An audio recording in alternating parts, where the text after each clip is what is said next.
નમસ્કાર, મારું નામ ભાર્ગવ છે. નમસ્કાર, મારું નામ અરવિંદ છે. અમે શ્રી જયનગર પ્રાથમિક શાળામાંથી આવી રહ્યા છીએ. અમારી કૃતિનું નામ લિક્વિડ ટ્રી છે, જેને લિક્વિડ ટ્રી તરીકે પણ ઓળખવામાં આવે છે. આધુનિક યુગમાં વધતા પ્રદૂષણ અને ઘટતા વૃક્ષોને કારણે માનવજાતિ માટે ગંભીર સમસ્યા ઊભી થઈ રહી છે. તે માટે અમે નવીન અને ટકાઉ ઉકેલ લઈને આવ્યા છીએ, લિક્વિડ ટ્રી.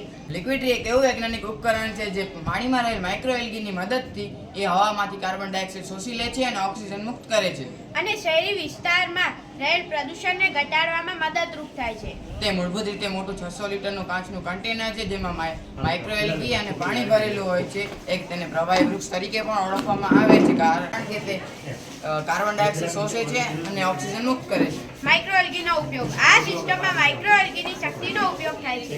માઇક્રોએલ્ગી એ એવો સૂક્ષ્મજીવ છે જે વૃક્ષ કરતાં 10 થી 50 ગણા વધારે ઓક્સિજન મુક્ત કરી શકે છે. પ્રકાશ સંશ્લેષણ.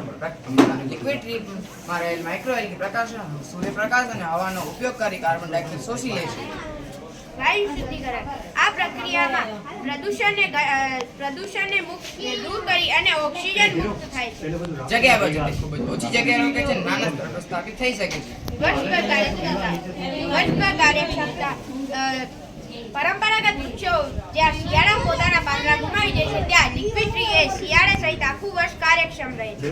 ઉચ્ચ કાર્યક્ષમતા. માઇક્રોએલ્ગીની ઉચ્ચ કાર્યક્ષમતાને કારણે એક લિક્વિડ ટ્રી 10 વર્ષ જૂના અથવા તો 200 ચોરસ મીટર જેટલા વિસ્તારમાંથી કાર્બન ડાયોક્સાઇડ શોષી લે છે. બાયોમાસ ઉત્પાદન. આ પ્રક્રિયામાં થોડાક સમય પછી પાણી અને એલ્ગી બદલવા પડે છે અને અંદરથી નીકળતા પાણી અને એલ્ગીનો બાયોમાસ ખાતર તરીકે પણ ઉપયોગ થાય છે. જાળવણી. તેની જાળવણી પણ ખૂબ જ સરળ છે. અમુક સમય પછી વધારાની માઇક્રોએલ્ગી દૂર કરીને નવું પાણી અને ખનિજ ઉમેરવામાં આવે છે. ટૂંકમાં લિક્વિડ ટ્રી એ શહેરી વિસ્તાર માટે નવીન અને ટકાઉ ઉકેલ છે જે વૃક્ષનો વિકલ્પ નહીં પણ પૂરક તરીકે કામ કરે છે. અસ્તુ.